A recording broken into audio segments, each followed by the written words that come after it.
মানসিকতা বা আপনার ক্ষেত্রে কীভাবে দেখছেন বা কারা এখানে জড়িত আছে? আজকে বিকাল 4:15 সময় আমি আমার অফিসে আমাদের বিভিন্ন প্রসিকিউটরদের নিয়ে বিভিন্ন মামলা নিয়ে আমরা আলাপ করছিলাম। আমরা প্রতিদিনই আমরা আলোচনা করি আমাদের কাজকর্ম কাণ্ড নিয়ে।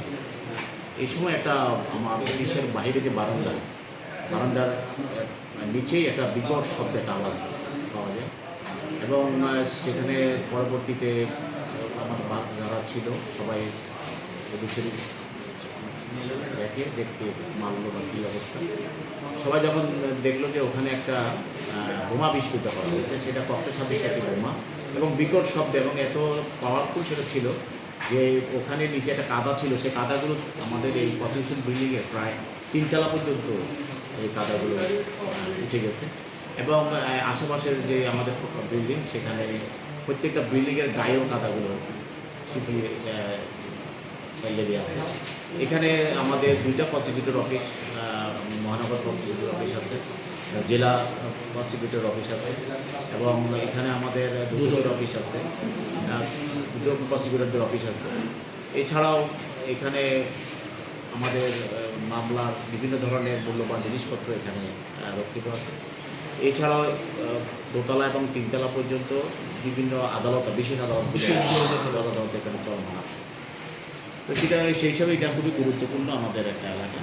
তো সেখানে এই ধরনের বোমা বা বোমা সদৃশ্য ককটেল নিক্ষেপ করা, এটা আমরা মনে করি যে এটা এক ধরনের এলাকায় একটা আতঙ্ক সৃষ্টি করার জন্য তো এটা কোনো বিচ্ছিন্ন ঘটনা নয়, ধারাবাহিক ঘটনারই অংশ। আর এছাড়াও তো যারা আমরা প্রসিকিউটর আছি, তো আমরা তো একদিকে আমরা সরকারের পক্ষে বা মামলার সর্বপক্ষে আমরা ভূমিকা পালন করি এবং আমরা বিভিন্ন ধরনের আমাদের কথা বলতে হয়, বক্তব্য রাখতে হয়, জামিনের বিরুদ্ধে বিভিন্ন বিষয়ে আমরা কথা বলতে হয়। তো সেই হিসাবে আমাদের এখানে প্রসিকিউটর হিসাবে আমাদের যে দায়িত্ব, সেই দায়িত্ব পালন করতে গিয়েও আমাদের বিভিন্ন ধরনের এটারও একটা প্রতিক্রিয়া হতে পারে, অথবা দেশে যে চলমান যে রাজনীতি, সে রাজনীতিরও প্রতিক্রিয়া হতে পারে। তো সর্বমিলিয়ে যে শুধু আমার অফিসের সামনে নিক্ষেপ করা যে এটা বড় কথা নয়, এটা টোটাল আদালতের উপরে আদালত অঙ্গনের উপরে একটা আছে। আপনারা জানেন যে ঢাকা জজ কোর্ট হলো বাংলাদেশের নাভি বলতে বলা চলে, এটা নাভি এবং এখানে সর্বকিছুই মামলা মোকদ্দমা করা যায়। সেই হিসাবে এটা আমরা মনে করি যে এটা আমাদের এই টোটাল আদালত এবং বিচার ব্যবস্থা টোটাল সব কিছুর উপরে এক ধরনের আতঙ্ক সৃষ্টি করা ছিল এই ধরনের একটা প্রক্রিয়া। এই প্রক্রিয়াটা কারা করেছে, কীভাবে করছে, এটা এখন আমাদের তদন্তকারী আমাদের যারা পুলিশ অফিসাররা এসেছেন এবং এখানে সংশ্লিষ্ট আমাদের কোতোয়ালি থানার কর্মকর্তারা এসেছেন এবং আমাদের ডিসি প্রসিকিউশন ওনারাও এখানে এসেছেন। ওনারা এলাকা পরিদর্শন করে গেছেন, আমাদের মহানগর দায়রা জজ এবং বিভিন্ন জজ সাহেবরা এই যে জিনিসটা আমাদের ওনারা দেখেছেন এবং ওনাদের নজরে আছে।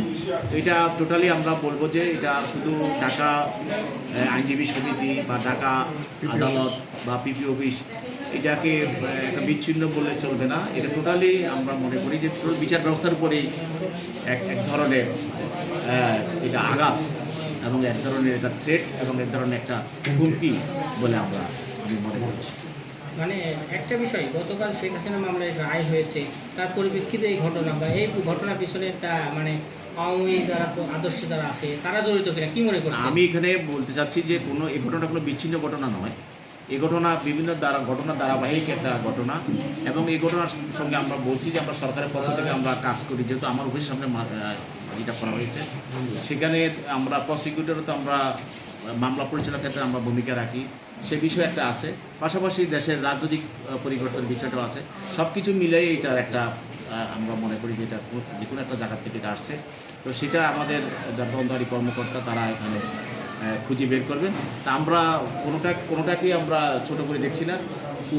উভয় দিকে আমাদের নজর আছে যে এবং উভয় দিক থেকে এটা আমাদের এই ঘটনাটা হতে পারে।